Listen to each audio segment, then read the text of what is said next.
Star Wars is done. Pack it up, turn off the lights, sell whatever you can. The systematic, deliberate destruction of a once great media franchise is now complete. While Star Wars died years ago, Episode 3 of The Acolyte will most likely forever serve as the official announcement of the time of death. Episode 3 was less of a Star Wars property and more of a feminist lecture on the uneven power dynamics of systemic misogyny. I have to tip my hat to Leslie Headland. She was able to boil down cringe and embarrassment into its purest form, and then decided to put that concentrated women empowerment to film. Let's get into this. The entire episode is in flashback, taking us to 16 years into the past to show us just what went down with Osha and May. We open on Brindok, a planet inhabited by a coven of female Force-using witches. The coven of witches has fled the Republic because they don't like women like them, and the witches despise the Jedi for holding a monopoly on the training of children in the Force. If the writing was a little less subtle, it would be easier to figure out just what Leslie Headland is attempting to convey with this coven's ideology. Oh well, I guess we'll never know. We see young Osha and May, played well enough by two young actresses, already beginning to show their different personalities. The twins face an oncoming ceremony to officially induct them into the coven, and each of the twins has conflicting feelings about it. Osha wants to separate from her sister and explore the galaxy. May wants to remain on Brindok and be a part of the coven. You should be able to see how this conflict will develop and the trouble it will cause. The twins return to their compound and meet their mothers, Coral and Anastasia, the leader of the coven, played by Jodie Turner-Smith. Now, you may be asking yourself, how did a coven of female witches produce a child with two mothers? The answer is simple. Coral and Anastasia created the twins in the Force. Gee, that sure does sound familiar. Where have I heard of something like that? Remember that really unique, unexpected feature of Anakin Skywalker? You know, the Chosen One? Turns out that happens all the time. Once again, the illusions being drawn here are brilliantly hidden in the subtext, as is the blatantly sexual nature of the ceremony. The ceremony scene is truly baffling. As I watched it, I could not stop thinking to myself, someone wrote this. Someone read this. They thought this was a good idea. They filmed it, edited it, and reviewed it. At no time along this process did anyone say, guys, this is really bad. It's so embarrassing and perfectly epitomizes the problem of giving a $200 million franchise to people who know nothing more than feminist intersectionality and critical theory.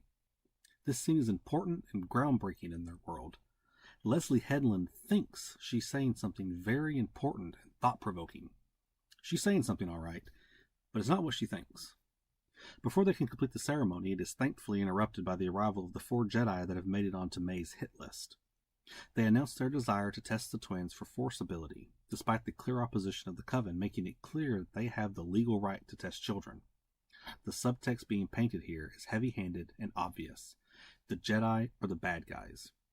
The Coven members attack the only member of the 4 Jedi they can attack, the white male, but Carrie-Anne Moss diffuses the situation and convinces them to allow the test. The twins decide to fail the test on purpose, but the Jedi see through this clever ruse. Osha eventually admits her desire to join the Jedi, much to May's chagrin. In order to prevent her sister from joining the Jedi, she locks her in her room and sets her journal on fire. The fire quickly grows out of control, burning the notoriously flammable stone fortress they live in. I'm assuming the stone is flammable due to how quickly it turns into a blazing inferno. After all, this is a universe where fire can burn without oxygen, so anything's possible. The Coven is destroyed, and Osha is taken by the Jedi for training.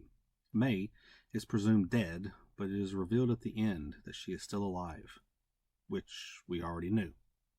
Now she has justification for the evil things she has done, which brings us to Disney Star Wars Cardinal Rule number 3. No female is truly evil. She always has a reason for the bad things she does, and it's usually the fault of a man. This is the state of Star Wars now. This is what Star Wars is. There's no improving it. There's no white knight riding in to fix it. Disney has made its decision regarding the franchise, and they will ride it out until there is nothing left. The people running Star Wars hate Star Wars fans, and they are doing everything they can to destroy the property. They have ruined the classic characters, made a mockery of the story, and are now diminishing the stalwart institutions of the lore, like the Jedi. I wonder how many people are left to care about this franchise. A quick survey of the web will turn up any number of reaction content centered around Star Wars, but how much of that is genuine? When Disney finally snuffs out the final vestiges of life from the franchise, will those people still remain? Who is Disney making this show for? What are they making it for?